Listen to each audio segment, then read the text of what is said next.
Conversa de Bolso com Fernando Gaudi. Ei, Gaudi, bom dia. Bom dia, Fernanda. Bom dia, ouvintes. Hoje a gente tem um convidado aqui, a gente vai tentar dar uma explicada sobre uma decisão recente aqui do Supremo, um acordo, né, que afasta o ICMS da base de cálculo PIS/COFINS. Aqui no estúdio comigo já está o advogado, especialista em direito tributário, Luciano Pavan. Luciano, bom dia também, se juntando aqui ao Conversa de Bolso. Bom dia, ouvintes. Bom dia, Fernanda. Bom dia, Gaudi. Bom dia, Luciano.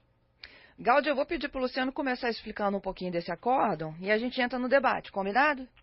Ok. Vamos lá, explica para o ouvinte o que exatamente é esse acordo que tira o ICMS da base de cálculo e que impacta imediatamente o empresariado que está nos ouvindo. Então, Fernanda, o que acontece é que houve uma interpretação equivocada por parte das autoridades e que gerou uma série de demandas judiciais, né, em torno disso. Isso começou lá com a Lei Complementar 7 de 1970, depois veio a Lei 97/18 de 98 e a 10833 de 2003. Lá falava que o PIS e a COFINS incidiria sobre a receita bruta aferida pelas empresas. E dentro desse conceito de receita bruta, o fisco entendia que o ICMS e o ISS estariam incluídos para a aferição desses valores. E aí começou-se uma discussão de que se o ICMS é ou não é a receita da empresa. E essa discussão começou lá nos idos de 2002, 2003. Houve uma avalanche de ações. Num determinado momento, o Supremo Tribunal Federal, vendo que existia muito conflito sobre isso, suspendeu todas as ações, sobrestou todas as ações Brasil afora que discutiam sobre essa matéria, para que tivesse um consenso. Isso ficou engavetado muitos anos. Quase 15, né? Bastante tempo. Ficou engavetado muitos anos e agora, no dia 15 de março de 2017, o Supremo julgou com maioria de votos, teve alguns contrários, para excluir o ICMS da base de cálculo do PIS e da COFINS. E até didaticamente, no voto da ministra Carmen Lúcia, ela vem falando sobre o ISS também, nas operações de prestação de serviço. Mas aquela ação específica foi de exclusão de ICMS da base do PIS e da COFINS. Isso aí, e a publicação saiu agora? A publicação saiu agora, dia 2 de setembro, né, de outubro, muito recente. Essa publicação, ela acarreta uma série de consequências jurídicas, dentre elas, todos os recursos contrários a essas decisões espalhadas pelo Brasil devem ser julgados prejudicados, a teor do artigo 1040 do novo CPC, que estabelece isso. E aquelas ações que não foram julgadas dessa maneira, com essa tese firmada pelo Supremo Tribunal Federal, o juízo deve se adequar àquela decisão do Supremo para que aquela teoria se manifeste em todas as ações. Essa ação ela foi julgada com repercussão geral, isso aí quer dizer que vincula todos os processos no estágio em que eles estão. No Brasil inteiro. No Brasil inteiro. Isso vai acarretar assim, um prejuízo bilionário aos cofres públicos. Já existe uma preocupação muito grande do governo sobre essa evasão. O governo quer fazer uma tentativa agora, através de embargos de declaração, para modular os efeitos dessa decisão. O que quer dizer isso? Modular quer dizer colocar parâmetros e alcances dessa decisão. Ele quer, por exemplo, que essa exclusão de ICMS só comece a valer a partir do dia 1º de janeiro de 2018. A regra tributária é essa, não é? Muda-se um ano para valer no outro? Exatamente. Uhum. Só que essa modulação, ela não vincula as empresas que já têm essa decisão em curso. Entendido. Ela é retroativa também ou não? Ela é retroativa. Então, Faz a conta para 15 anos atrás? Não, para quem tem a ação, consegue recuperar 5 anos anteriores ao protocolo, né, da ação. Se essa ação foi protocolada antes de 2005, essa prescrição é decenária, são 10 anos. Após 2005, houve um consenso no Supremo Tribunal Federal que essa prescrição seria de 5 anos. Então é da data do protocolo para trás, recupera-se o que pagou indevidamente durante os últimos 5 anos. Importante dizer o seguinte, que quem não tem essa ação, após a modulação, não conseguirá mais recuperar os últimos 5 anos, Fernando. Só vai poder excluir aquela exação dali para frente. Mas para fins do ano que vem, quando passa a valer então a regra, precisa de ter ação ou isso vale? Não. Isso já vai na base de cálculo lá, tira-se o ICMS que é pago? A própria Receita deverá criar uma instrução normativa trazendo esses parâmetros e já determinando que haja a exclusão dessa exação. Porque essa decisão do Supremo, ela realmente vincula a Receita Federal. Mas até lá ela vai recorrer, né? Ela deve recorrer. Mas, como eu falei, as decisões que já estavam sobrestadas após a publicação do acórdão já vão produzir efeitos. Algumas entidades de classe, várias entidades de classe, entraram com esse mandado de segurança coletivo e já preveniram essa possibilidade para os seus associados. E tem espalhado decisões aí, Brasil afora, de todas as categorias que você possa imaginar, indústria, comércio. Gaudi, na prática, é pagar menos imposto? Fernanda, isso vai sem dúvida nenhuma ter uma repercussão aí, né, com relação ao pagamento dos impostos das empresas de uma maneira geral no futuro, quem está sujeito a esse regime de PIS e COFINS. Mas é mais uma demonstração de como o nosso sistema tributário aqui no Brasil ele é complexo e em algumas situações ele causa algumas distorções, né? Porque da mesma maneira que como está acontecendo agora com o Refis, uma discussão muito grande sobre o Refis, o programa de refinanciamento que o governo fez, etc., mas que deixa de fora, por exemplo, as pequenas empresas, né, as empresas que contribuem pelo Simples, e que de alguma maneira acaba beneficiando aquelas empresas que deixaram de recolher um imposto, né, e que depois aderem ao programa, e que para fazer isso elas têm que ter aí conhecimento de como funciona todo o sistema tributário brasileiro e assim por diante. Essa mesma decisão mostra um pouco disso, né? Então o Luciano até comentou, e eu acho que faz todo sentido, as empresas que entraram na justiça, vamos assim dizer, simplificando, essas vão conseguir recuperar esse imposto que elas pagaram ou que elas não recolheram, né, se estiver discutido na justiça, mas conseguem recuperar esse valor por os 5 anos passados, né? Agora, e as empresas que não entraram? Né? Então, assim, eu acho que é esse tipo de complexidade que existe no sistema tributário brasileiro, ele acaba gerando algumas ineficiências no meu ponto de vista, e por isso que também a discussão sobre uma reforma tributária ela é essencial, né? Não é possível um assunto como esse ficar esperando 15 anos para ser julgado pelo Supremo, um assunto que envolve aí diretamente aí a eficiência das empresas brasileiras e que acaba impactando a nossa economia. Então, é mais uma demonstração aí da complexidade do nosso sistema tributário. Luciano. É importante, Gaudi, a gente dizer também que essa decisão do Supremo ela vai impactar em todas as circunstâncias em que se cobra imposto sobre imposto. Não é bitributação, que alguns interpretam diferente. É a cobrança de imposto sobre imposto. Porque você imagina que o contribuinte ele recolhe o ICMS e passa para o governo. Ele não pode suportar uma contribuição sobre uma verba que não entra no bolso dele. Então, realmente, isso é desproporcional e não é razoável, a teor da Constituição Federal. É importante eu deixar claro aqui também, Galdo, que essa modulação, ao contrário de algumas interpretações diversas, só atinge quem não entrou com a ação. Quem entrou com a ação está garantido o seu direito a partir do protocolo da sua ação, seja ela ordinária ou mandado de segurança, de prevenir os créditos não só passados com a prescrição quinquenal, mas também aqueles créditos durante o curso daquela ação.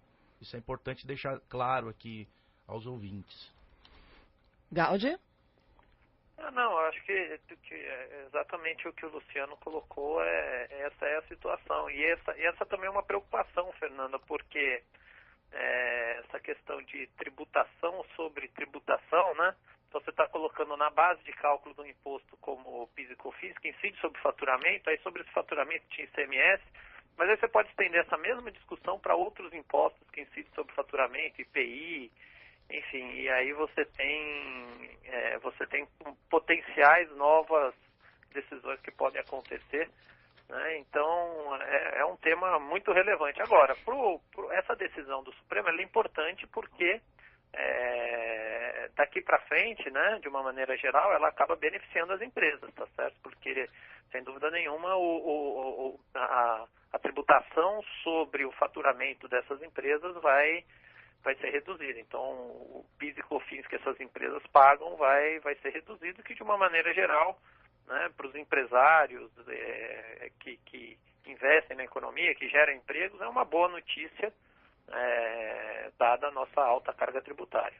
Na prática, o empresário que está nos ouvindo, o contribuinte que faz esse tipo de arrecadação, ele exclui, então, o ICMS do valor final do cálculo do PIS? Muito pertinente sua pergunta, porque o desespero da União foi tamanho que ele começou a especular a possibilidade de excluir o ICMS recolhido, o valor do ICMS recolhido da base de cálculo do PIS da COFINS, e não é.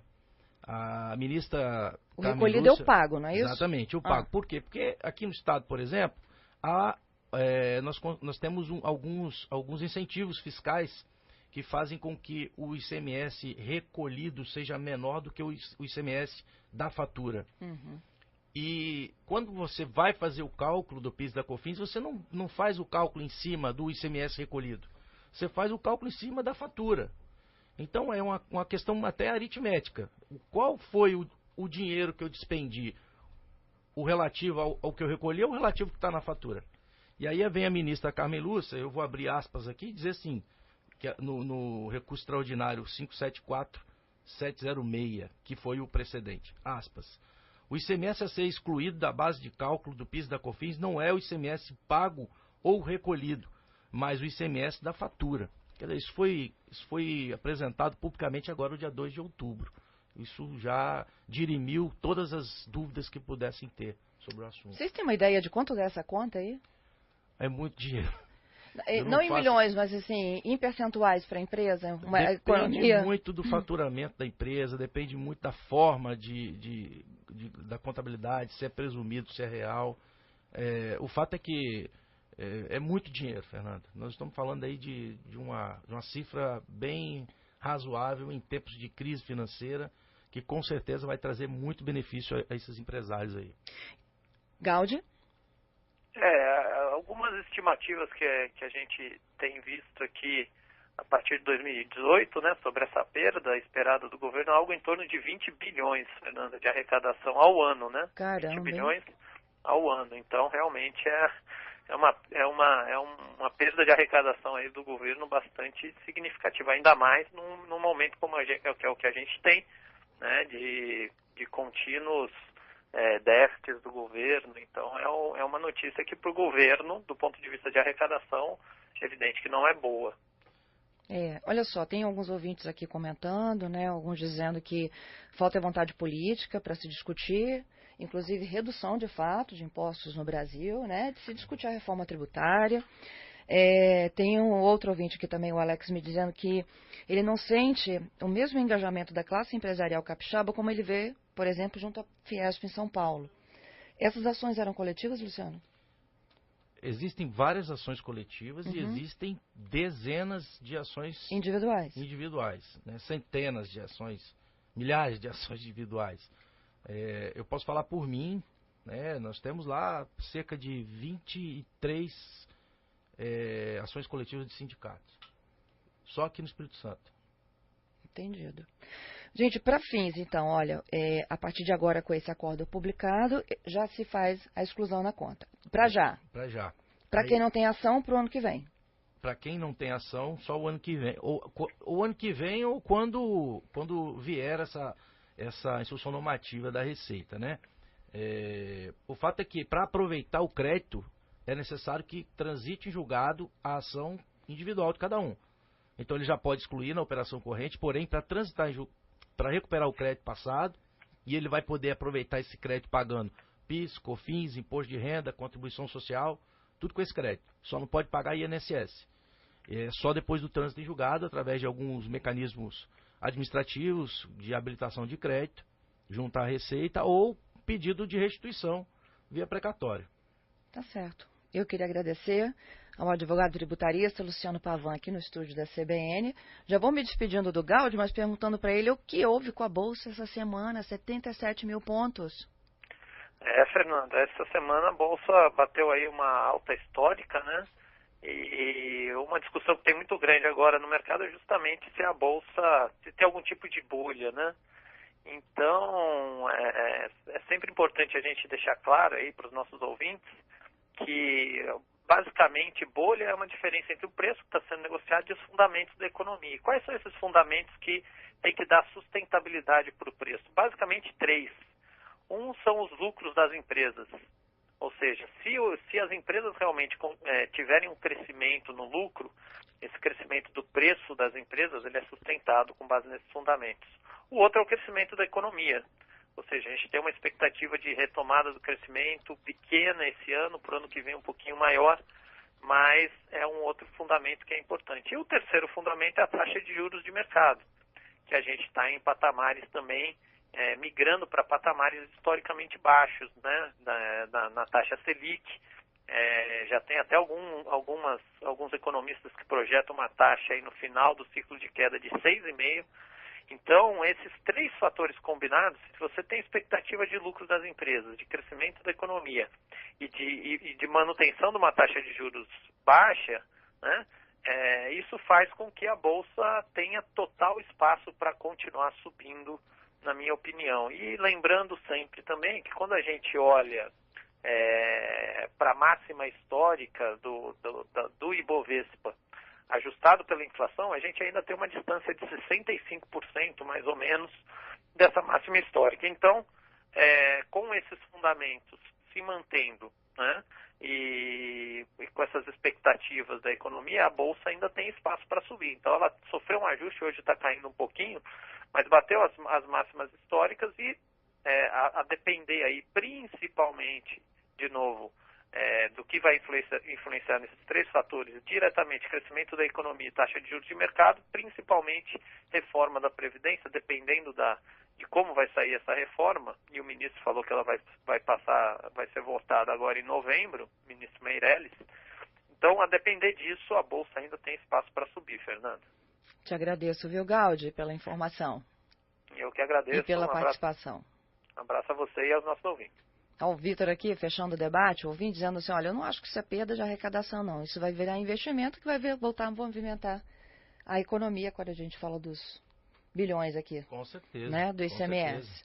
Você fomenta o contribuinte, ele fortalece e vai trazer mais rendimentos, mais receitas para a União. Luciano, obrigado.